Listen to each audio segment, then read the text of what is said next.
तो चलिए छात्रों, आपके सुबह के 6 बज चुके हैं और सुबह 6 बजे आपका यहाँ पे YouTube पर आग लगाने वाला वीडियो आ चुका है। आपका मैं यहाँ पे पार्ट फर्स्ट आपका लेके आ चुका हूँ। देखिए, मैंने यहाँ पे आपका सेट ए आपका कंप्लीट कर दिया है। प्रॉपर आपके A to Z आंसर आपको दे दिए। मात्र आपको यहाँ पे यदि आप सेट ए कर लिए और इसके बाद आपको मात्र आपको सेट बी रेडी करना है। यकीन मानो छात्रों, आज आपके विज्ञान के पेपर के एक भी क्वेश्चन बाहर नहीं जाएंगे, इसकी मैं 101% आपकी गारंटी लेता हूं। पूरा आपका यहाँ पे रियल पेपर आ चुका है। देखिए, आपको यहाँ पे पार्ट 1 में आग लगा देंगे। आपको यूट्यूब पर तहलका मचाने वाला वीडियो आ चुका है। एक भी क्वेश्चन आपका रियल पेपर ये आपका यहाँ पे होने वाला है। सेट बी के सारे क्वेश्चन आपके रियल पेपर के आपके क्वेश्चन के आपके पूरे समय हुए हैं। 100% आपका रियल पेपर। फटाफट देखिए, आप डाउट मत करिए, पढ़िए और फिर बताइए कि सर हमारा विज्ञान का पेपर आज तो एकदम आपका सेम टू सेम आया है। आप कुछ मत करिए। देखिए, आपको यहाँ पे क्या है, कोड आपका 200 दिया गया है।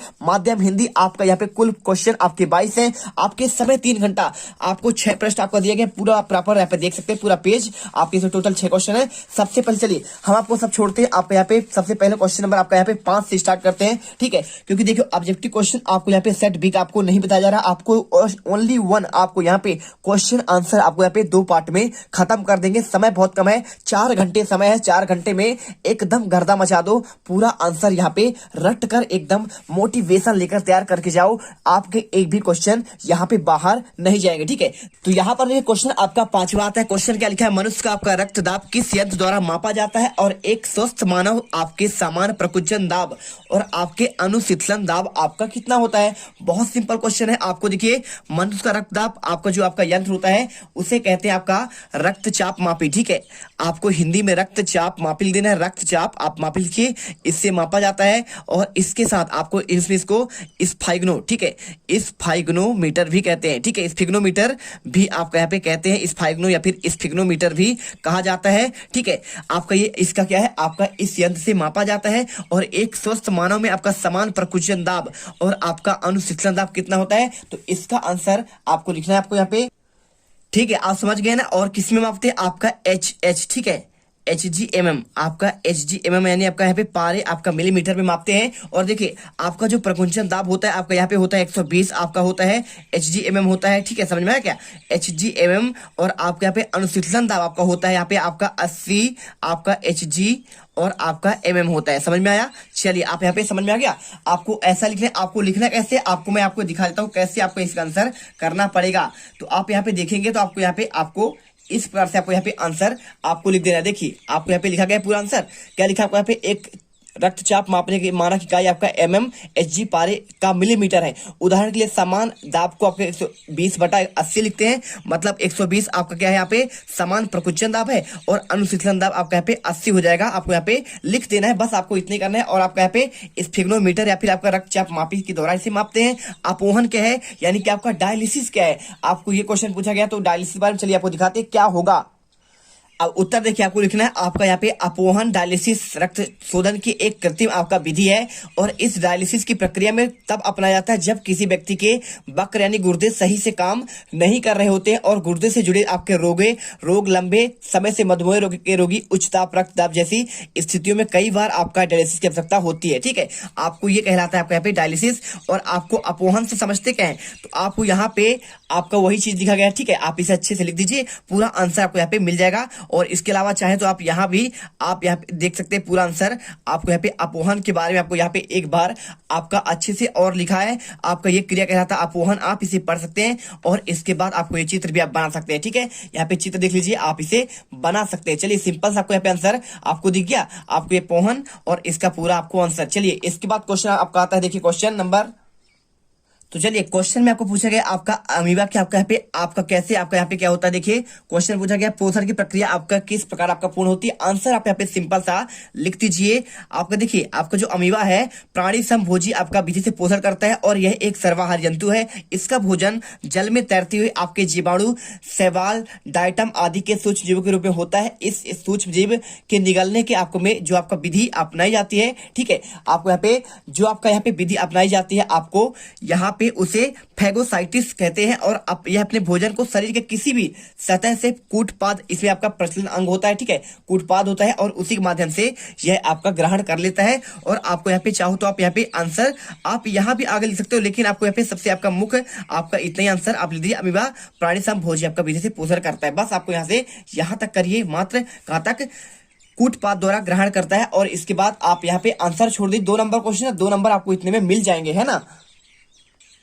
तो देखिए आपको इसका आंसर आपको लिखना है। इस देखिए आपको यहाँ पे पौधे में जल आपका सम्मान कैसे होता है, तो लिखिए पौधे अपनी जड़ों के माध्यम से जल और खनिज लवण को अवशोषित करते हैं और पौधे के तने, पत्तियों, फूलों आदि के अन्य हिस्सों इसे पहुंचाते हैं, है ना। पौधे क्या करते हैं, जड़ के माध्यम से हमेशा आपका जल का परिवहन आपका अवशोषित करते हैं, ठीक है।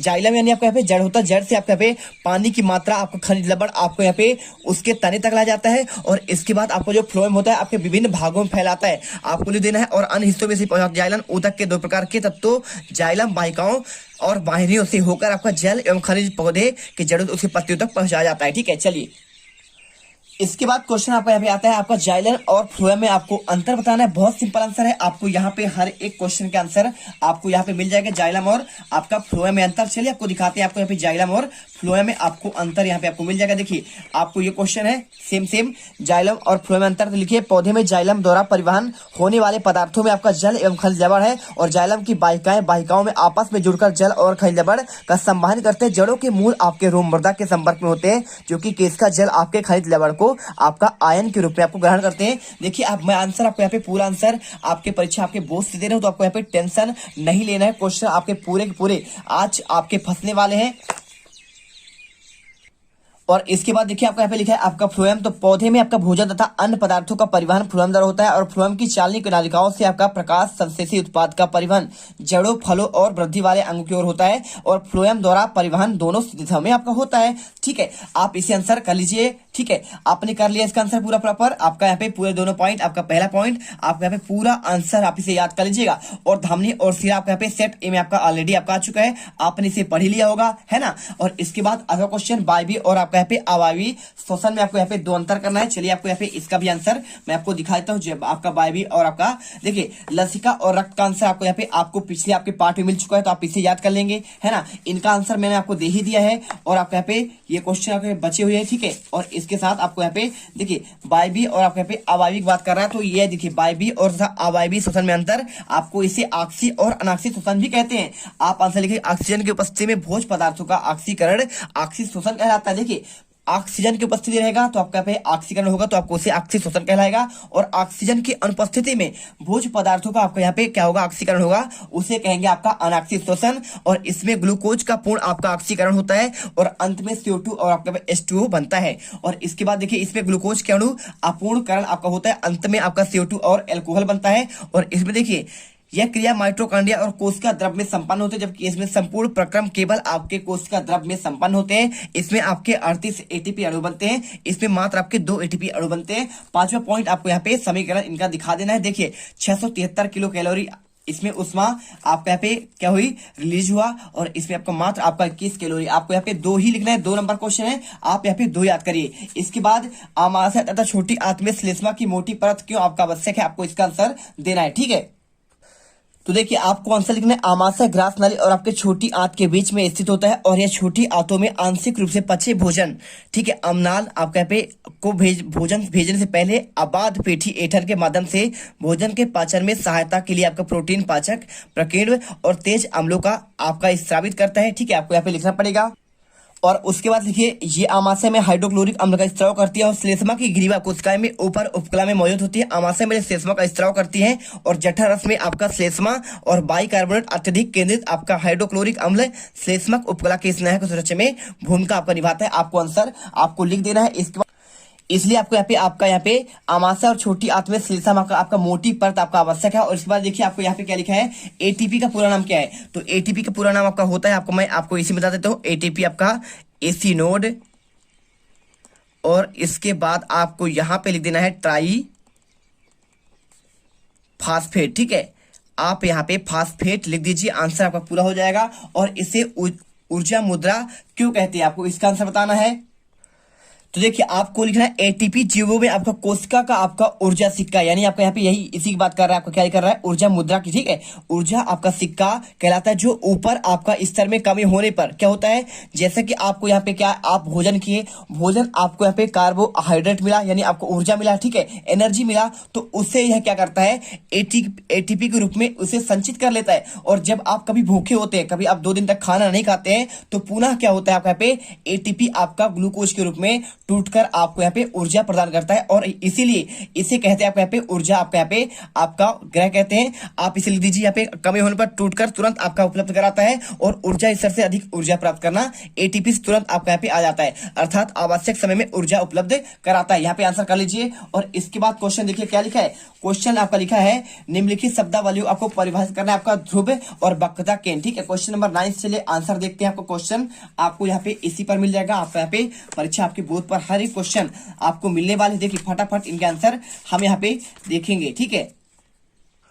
तो यहाँ पर देखिए आपको सबसे पहले आपका वक्रता केंद्र के बारे में, गोली दर्पण को जिस खोखले आपका गोले का कटा हुआ भाग माना जाता है, उस खोखले गोले के केंद्र को आपका वक्रता केंद्र कहते हैं। इसे सी से देखिए आपका ये गोला है, आपका इसका मध्य बिंदु आपका कहलाएगा, आपका केंद्र कहलाएगा, ठीक है, आपको यही कहलाएगा। और इसके बाद आपका यहाँ पे पूछा गया था, देखिए वक्रता त्रिज्या आपका पूछे तो लिख दीजिए गोली दर्पण का जिस कटा हुआ गोले का भाग माना जाता है, उस गोले की आपको त्रिज्या को वक्रता त्रिज्या कहते हैं। देखिए आपका ये आर आपका यहाँ पे आपका ये दिख रहा है, आपको ये वक्रता त्रिज्या कहलाएगा आर, और आपको यहां से यहां तक की दूरी। और इसके बाद आपका यहाँ पे ध्रुव दिया गया। ध्रुव क्या होता है, गोलीय दर्पण की पृष्ठ आपका सतह का मध्य बिंदु आपका ध्रुव कहलाता है, और यहाँ पर पी बिंदु से आपको दर्शाया गया है। देखिए आपका ये कहला जाएगा, आपका जो पी दिया गया है आपको ये आपका ध्रुव कहलाता है। और इसके बाद देखिए यहाँ पे आपको यदि कोई पूछे मुख्य अक्ष क्या है, तो दर्पण के ध्रुव आपका पी और वक्रता केंद्र आपको सी को मिलाने वाली आपको रेखा को आपको यहाँ पे दर्पण के आपका मुख्य अक्ष कहते हैं। देखिए आपका ये सी और पी को मिलाने वाली रेखा आपको ये वाली है, आपको इसके प्रिंसिपल अक्ष कहते हैं। आपको यही आपका यहाँ पे मुख्य बिंदु है।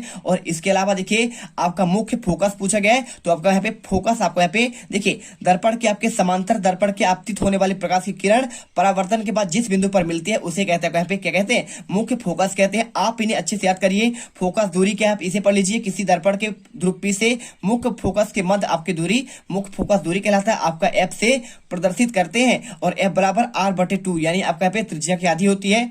आप इसे पढ़ लीजिएगा, ठीक है। चलिए यहाँ पे आपको हो गया, मेन आपके यहाँ पे आपके कंप्लीट होते हैं। और इसके अलावा आपके यहाँ पे देखिए कुछ आपके क्वेश्चन अगला दिया गया है, क्वेश्चन नंबर आपके यहाँ पे 9 नंबर। देखिए क्या लिखा, दाढ़ी बनाने के लिए आपको अवतल दर्पण का उपयोग क्यों करते हैं, आपका क्वेश्चन। और इसका आंसर आपको बहुत ही अच्छे तरीके से देखिए, आप यहाँ पे दाढ़ी बनाने के अवतल दर्पण ही आपका उपयोग थे, आपको कारण बताइए। तो जब अवतल दर्पण को दाढ़ी के पास रखते हैं तो दर्पण के मुख्य फोकस और उसके ध्रुव के बीच आपका स्थित होने से दाढ़ी की आवर्धित और आपका सीधा प्रतिबिंब बनता है, जिससे दाढ़ी के छोटे छोटे बाल भी दिखाई देते हैं, अतः दाढ़ी बनाने में आपका आसानी रहती है। आपको आंसर यहाँ पे इसका कर देना है, आपका यहाँ पे आपका रियल आपका आंसर मिल जाएगा। और इसके बाद देखिए क्वेश्चन आपको यहाँ पे दिया गया है, क्वेश्चन नंबर 10, प्रकाश का अपवर्तन क्या है, आपको इसका आंसर आपको हम बताएंगे, ठीक है। तो चलिए आपको इसका आंसर लिखना है, प्रकाश की किरण का किसी आपका एक पारदर्शी माध्यम से दूसरे पारदर्शी माध्यम में जाने पर माध्यम बदलते समय अपने सरल मार्ग में आपका विचलित हो जाने की घटना प्रकाश का अपवर्तन कहलाती है। क्या कहलाती है, जब एक माध्यम से दूसरे माध्यम में प्रकाश जाता है तो अपने मार्ग से विचलित हो जाता है, उसे कहते हैं प्रकाश का अपवर्तन। आपने पढ़ा होगा, कैसे पढ़े होंगे, आपने पढ़ा कि नहीं पढ़ा, पढ़ा होगा। आपका प्रकाश का अपवर्तन आप अच्छे से पढ़ लीजिए और उसे आपको याद करना है। और इसके बाद देखिए क्वेश्चन आपको यहाँ पे दिया है, क्वेश्चन 12 आपको यहाँ पे लेंस के आपको यहाँ पे देखिए आपका आवर्धन किसे कहते हैं, पहले आप इसका आंसर देखिए क्वेश्चन नंबर 10 का। तो आपको इसका आंसर लेंस के आवर्धन की बात कर रहा है, तो आपको यहाँ पे देखिए आवर्धन क्या होता है। देखिए आपको किसी प्रकाशिक युक्ति द्वारा उत्पन्न आवर्धक वह अपेक्षित विस्तार है जिसमें ज्ञात होता है कि उस युक्ति द्वारा बना प्रतिबिंब आपका बिंब की अपेक्षा कितना आपका गुना आवर्धित है। आपको आंसर आवर्धन m बराबर प्रतिबिंब की ऊंचाई और आपका बिंब की आपके यहाँ पे ऊंचाई आपको करना पड़ेगा। और इसके बाद क्वेश्चन 11वां, वाहनों में पीछे देखने के लिए किस दर्पण का उपयोग करते हैं। आपको आंसर देखिए, आपको यहाँ पे वाहनों की बात कर रहे हैं, आपका आंसर ये वाला भी मिल जाएगा, आपको इसी मिलेगा। देखिए ये आपके यहाँ पे है ना, क्वेश्चन नंबर 9 देखिए वाहनों को पीछे देखने के लिए आपको किस दर्पण का उपयोग करते हैं। आंसर करिए, उत्तल दर्पण में छोटा और सीधा प्रतिबिंब बनता है, अतः पीछे से आने वाले वाहनों को आसानी से देखा जा सकता है, अतः उत्तल दर्पण का उपयोग किया जाता है। और इसके बाद देखिए क्वेश्चन आपका यहाँ पे प्रकाश का परावर्तन आपका क्या है, अपवर्तन आपने पढ़ लिया। अब यहाँ पे पढ़िए आपका प्रकाश का परावर्तन। तो परावर्तन क्या होता है, चलिए आपको इसका आंसर हम आपको देते हैं। तो ये देखिए आपको यहाँ पे आपको परावर्तन का आपको परिभाषा आपको लिखा है, प्रकाश के किसी सतह से टकराकर उसी माध्यम में लौटना प्रकाश का परावर्तन कहलाता है। और आप यहाँ पे परावर्तन के कुछ आपके नियम पढ़ लीजिएगा, आप ये चित्र भी इसमें बना सकते हैं। ठीक है, ये देखिए आपका यहाँ पे किरण आपका आपतित हुआ और टकराने के बाद आपका इधर परावर्तित हो गया, इसे कहते हैं परावर्तन। और आपके यहाँ पे बनेगा परावर्तन कोण और इसके बीच में बनेगा आपका यहाँ पे अविलंब है, आपका 90 डिग्री होता है, इसके बीच आपका यहाँ पे आपतन कोण बनता है और आपका ये आपतित किरण है। ठीक है, और ये आपका परावर्तक सतह है, यानी आपका खुरदुरा सतह कहलाता है। आंसर यहाँ पे हो जाएगा। और इसके बाद देखिए क्वेश्चन आपका यहाँ पे हो गया और क्वेश्चन आपका यहाँ पे बार बात है लेंस की क्षमता क्या है। चलिए आपको लेंस की क्षमता का आपको क्वेश्चन आंसर जो आपका आया है, इसका आंसर आपको हम बता दें, लेंस की क्षमता क्या होती है। आपको लिखना है लेंस की मीटर में व्यक्त करने की फोकस दूरी का व्युत्क्रम लेंस की क्षमता कहलाती है और इसका मात्रक आपका यहाँ पे डायऑप्टर होता है। अच्छी से याद कर लीजिएगा। ठीक है, आपको ये क्वेश्चन देखिए, क्वेश्चन आपकी 12 यहाँ पे कंप्लीट हुई और इसके बाद देखिए यहाँ पे आपका क्वेश्चन नंबर आपका 13 आएगा। 13 क्वेश्चन में देखिए क्या दिया गया, आपको क्वेश्चन 13 दिया गया, आपका गोली दर्पण का आपका यहाँ पे वक्ता केंद्र की परिभाषा आपको देना है। आपको आंसर क्वेश्चन 12 का आंसर दो है। क्वेश्चन 12 देखिए आपको दे देता हूँ, क्वेश्चन क्या लिखा है, आपको गोली दर्पण के वक्ता केंद्र की आपको परिभाषा। तो आपको यहाँ पे देखिए आपको ये दिया गया क्वेश्चन और उसका आंसर भी आपको यहाँ पे मिल जाएगा। गोली दर्पण की बात कर रहा है, तो देखिए आपको आंसर यहाँ पे मिल जाएगा गोली दर्पण की। गोली दर्पण जिस गोली कोष का भाग होता है उस गोली कोष के त्रिज्या को गोली दर्पण आपका वक्रता त्रिज्या कहा जाता है, इसे आर से प्रदर्शित करते हैं। आप इसे अच्छे से याद करिए। और क्वेश्चन 13 से लेकर आपको यहाँ पे लास्ट देखिए, इसके बाद हम आपको यहाँ पे 22 तक के क्वेश्चन आपको यहाँ पे नेक्स्ट पार्ट पर अभी आपको उपलब्ध कराएंगे। आपको यहाँ पे अगला पार्ट को आपको वेट करना है और उस पार्ट में आपको प्रॉपर आपका A to Z आंसर बता दिया जाएगा। मिलते हैं नेक्स्ट वीडियो पर। जय हिंद, जय भारत। वीडियो अच्छी दिल से पसंद आया यार तो वीडियो लाइक करिए, चैनल को सब्सक्राइब करिएगा। एक एक बच्चा यहाँ पे सब्सक्राइब कर लीजिए। अब तुम लोग गलती से अगर नहीं हो तो सब्सक्राइब करो, वो जो लाल वाला बटन है उस पर अपने जीजा जी फेंक के मारो या फूफा जी, मुझे नहीं पता, बस क्लिक हो जाना चाहिए। अब मैं भी जा रहा हूं, मुझे मुठिया पेलने जाना है। बाय।